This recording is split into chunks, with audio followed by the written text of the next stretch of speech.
Hold up, hold up, hold up. It's that boy G Planz. Don't give a damn. He cooler than a fan. Walking real tall. Some say he's a man.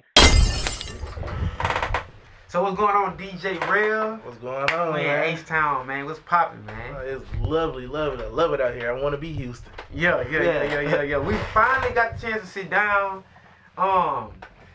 Me and your manager been talking about it for a while. We gonna get DJ Rev, and we finally here, man. But talk to us, man. How's everything going for you in 2021? 2021. I ain't cap. I had a stretch, nice little stretch. Like, COVID happened and shit like that. But COVID ain't stopped nothing, nothing at all. Like, I really was booked up like a library. Like I'm talking about Easter weekend, crazy. Did Boosie, Webbie, like back to back type shit. Like 2 different nights. Like, then did some work. Really been tearing. I really tore the Houston market up.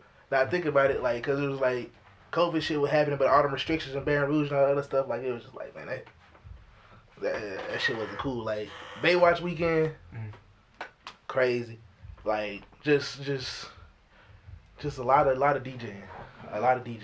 Straight up. Now, you just told me that. I didn't even know this, but you told me you were originally from Chicago. Oh, yeah. Like, how did you end up in Baton Rouge? Man, I'm gonna keep it G. Like, my junior year of high school, I threw a party. My dad sent me on the way. He in the army. My dad was in the army, and he had to end up leaving. So like he sent me on the way type shit. Like, so I had to end up moving down here with my mom. My grandma was too old to take care of me. So what part of Chicago are you originally from? I guess the South Side, 115 Wild Hunnets. You know what I'm saying? We do that. Yeah. Yeah, I'm not from 63rd. Wow. Do you ever go back? I haven't been back since my grandma died like 3 years ago. Like, I wasn't doing none of the stuff I'm doing now. Like, I was a church boy, like choir director, like trying to get right. Pop locking. Like, I really wanted to be a backup dancer for Chris Brown type shit. Like, before I started DJing, it was just like, it was cool. So, you being from Chicago, you coming to Baton Rouge, a whole new city, you coming to the southern region. Was it hard for you to just be accepted down here to fit in? I'm gonna keep it G. A lot of people don't know. A lot of people think I'm from Baton Rouge. Like, unless you like my friend, like, you know me, like, a lot of people think I'm from Baton Rouge. Like, that like, when I tell people I'm from Chicago, they be like, oh, nah. But I mean, you might as well say I'm a BR nigga now, because I done been out there since like 2012, 10 years, a long time.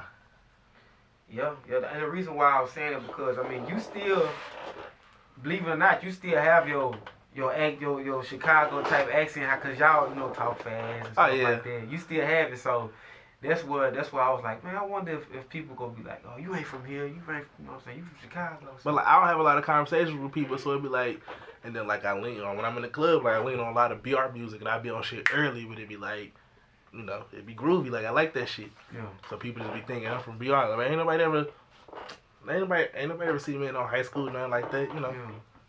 Straight up. Now, let's get straight into it, man. We got that out of the way. We were talking, just, vibing with each other energy before this interview started. And one thing that I didn't realize, you was like, bro, you was like, I put in work. Like, I really been putting in work. And you was like, I'm not even going to go DJ. And then I sat there, I'm like, how you not? I never thought about it. Yeah. I never thought about it. And we'll talk about the artist later. But before you even, before we get to that, how did that make you feel? I don't know, like I said, I don't really be buddy like with other DJs, because like I want to be the best. So it'd be like, but some of these people do be cool, but it'd be like, we all got egos. Like, everybody, you know what I'm saying? Like, and it's be like, I got people pumping my head up, others got other people pumping their head up. I just don't. And I feel like that kind of sort of played a role in it too, because it's like, even like DJs now, like, I'd be like, y'all ain't fucking with me. Like, y'all don't got going on what I got. Y'all ain't doing what I'm doing. Like, granted, I don't be flashy and flaunting, and like a lot of people don't know. But it's like, if you know, you know. Like, so it's just be like, it's like, yeah, it sucks. It'd be nice to have a network, but then again, like, I'm my own network now. Like, it'd be like, it's crazy. Yeah. So, you are the official DJ for Whop Bezzy. Whop Bezzy has a household name in the state of Louisiana. You do it. Facts. We've heard countless amount of artists mention you, of course. Playboy, he talked about you a lot. You was with TEC last night. You just mentioned Boosie, Webbie party. But let's start first. Like how did you really get into the DJ stuff, and then how did the Whop Bezzy connection happen? When I started, like, I've been DJing for like 5 years, so it ain't been that long. Then, like, I started off, it was crazy. I was with my homeboy at a kickback. It was like me, him, and like 3 girls. I decided to just play music.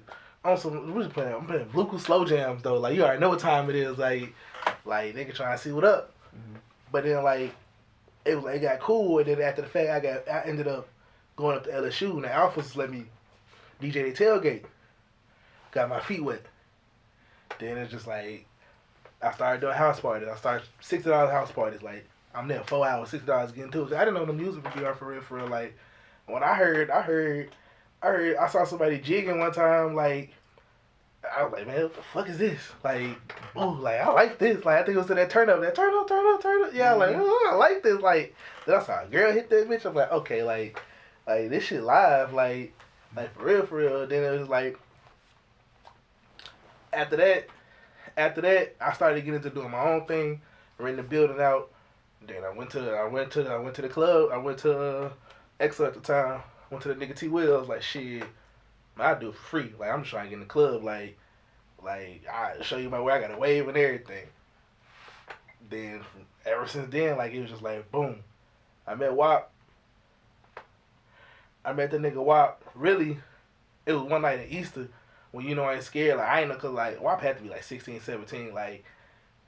But you was at the beginning. Yeah. Like this is before I don't even think they had a video for that shit yet. Like, I Ain't Scared came out. That I was doing the Easter party, and the nigga performed at that bitch. I was like, man, boom. My homeboy Buster told me, you need to fuck with that. Like, you need to fuck with him. Like, but like, I'm still DJing. Like, I ain't thinking nothing of it. I'm trying to party. Like, I'm turned up. Then I ended up getting booked for Scotlandville Skip Day. Whop shooting and run up getting another video at that bitch. But like, the thing is, I'm still not putting 2 and 2 together because I'm not really remembering like this the same nigga from boom. So I'm just like, yeah, I'm here to party. Like, fuck that video shit. Like, Whop, like, damn, like, what you want, play a nigga shit or something? Like, he was like, what, you ain't fucking with me? Like, you know what I'm saying? Like, I really ain't slick. Cause I'm not thinking like, let's turn up. But then eventually, like, it grew on me. I saw that, I Ain't Scared. Them niggas, everybody just rocking. I'm just like, damn, that's like a Negro spiritual. Like, it'd be classic already. And then at that time when that happened, that's when I started getting introduced to like the actual nightlife though. Like